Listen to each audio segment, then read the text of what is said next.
नमस्कार, मैं घनश्याम यादव रायपुर से बड़ी खबर पर एक नजर डालते हैं। भारत सरकार ने पुराने तंत्र जिसमें कुछ कानून शासन के समय के सभी कानून सुधार करने और करोड़ों श्रमिकों को सुरक्षा प्रदान करने की कोशिश से श्रम सुधारों के लिए ऐतिहासिक कानून बनाया।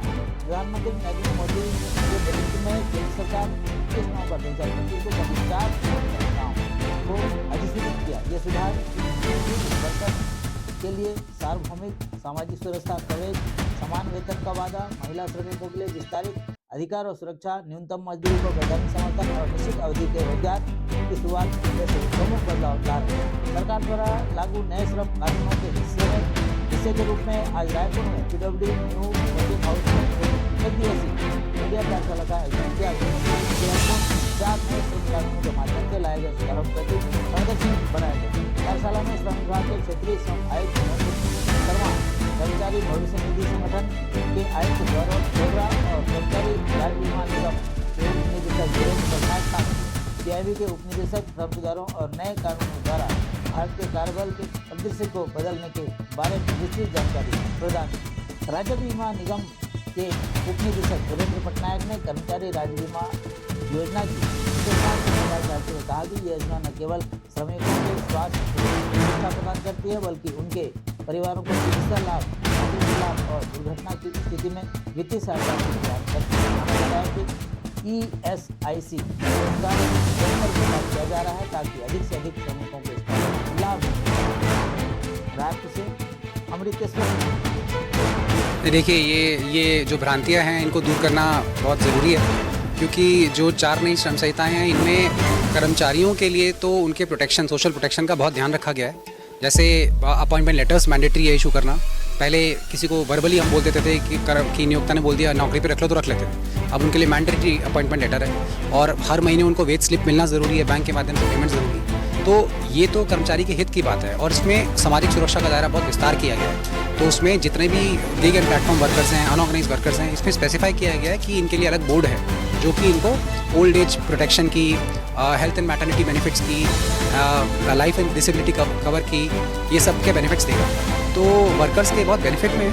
बाकी जो भी प्रावधान जिसको लेकर कंट्रोवर्सी की जा रही है या बोला जा रहा है इस तरह का, वो प्रावधान कहीं ना कहीं जैसे डीक्रिमिनलाइजेशन है या फिर ईज़ ऑफ कंप्लायंस है।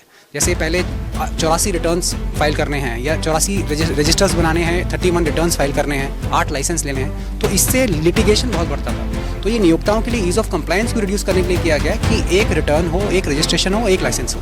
तो ये प्रावधान। और डीक्रिमिनलाइजेशन की जहाँ तक बात है, डीक्रिमिनलाइजेशन जो ग्रेव ऑफेंसेज है उनमें बिल्कुल अभी डीक्रिमिनलाइजेशन नहीं है, वो अभी भी क्रिमिनल ऑफेंसेज है।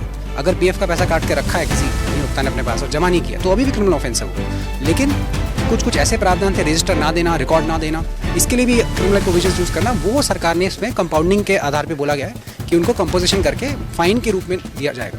तो इस तरह के प्रावधान है। तो ये सब भ्रांतियाँ कहीं ना कहीं मुझे लगता है मीडिया अगर प्रचार अच्छे से करेगा, सकारात्मक इसके निकल के आएगा। पहले था वो सब अभी भी है। ऐसा नहीं है उनके कुछ अधिकारों का हनन किया जा रहा है।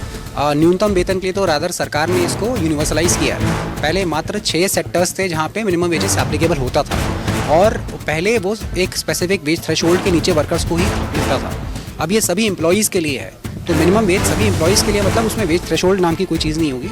और दूसरा, इसमें 6 सेक्टर्स नहीं है, सभी के लिए है। और पहले शेड्यूल्ड एम्प्लॉयमेंट्स थे, तो शेड्यूल्ड एम्प्लॉयमेंट में मान लीजिए एक स्कूल में टीचर को 6000 मिल रहा है, हाउस कीपिंग को 9000 मिल रहा है, क्योंकि टीचर जो है शेड्यूल्ड एम्प्लॉयमेंट में नहीं आता, हाउस कीपिंग आता है। तो ये चीज़, इस तरह की भ्रांतियाँ जो है, विसंगतियाँ, इनको दूर किया गया है। सबके लिए यूनिवर्सलाइज है मिनिमम वेज और एक नेशनल लेवल फ्लोर भी सरकार ने इसमें प्रावधान किया है, जो कि जो एक्सपर्ट कमेटी होगी जो गठित की जाएगी वो नेशनल लेवल फ्लोर वेजेस बताएगी। उससे कम कोई भी राज्य मिनिमम वेजेस नहीं रख पाएगा। इससे जो माइग्रेशन पैटर्न्स हैं इंटरस्टेट माइग्रेंट वर्कर्स के, ये सब प्रभावित होंगे और सरकार चाहती है कि एक मिनिमम वेज जो कि गरिमा में जीवन एक व्यक्ति को, अपने कर्मचारी को दे पाए, वो ज़रूर मिले। हाँ, मेरा नाम गौरव डोगरा है। मैं क्षेत्रीय भविष्य निधि आयुक्त वर्ग 2 हूँ, क्षेत्रीय कार्यालय कर्मचारी भविष्य निधि संगठन रायपुर।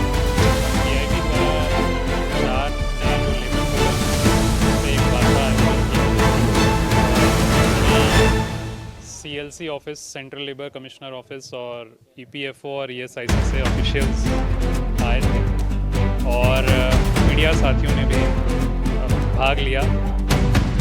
और जो 4 नए लेबर कोड जो लागू हुए हैं, इसमें जो मुख्य चीज़ या उनका जो पर्पस था, कि किस उद्देश्य से उनको लाया गया और अल्टीमेटली ये कैसे जो लेबरर्स हैं और एम्प्लॉयर्स हैं उन पे इम्पैक्ट डालेंगे, उस पर चर्चा हुई, व्यापक चर्चा हुई।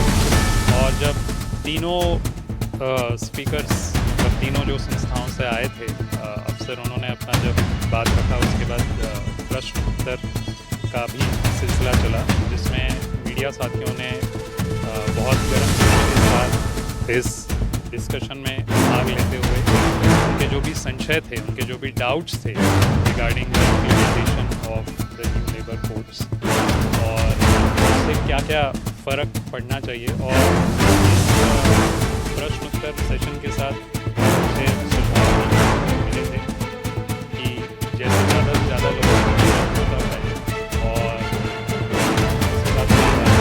इसके लिए PRU के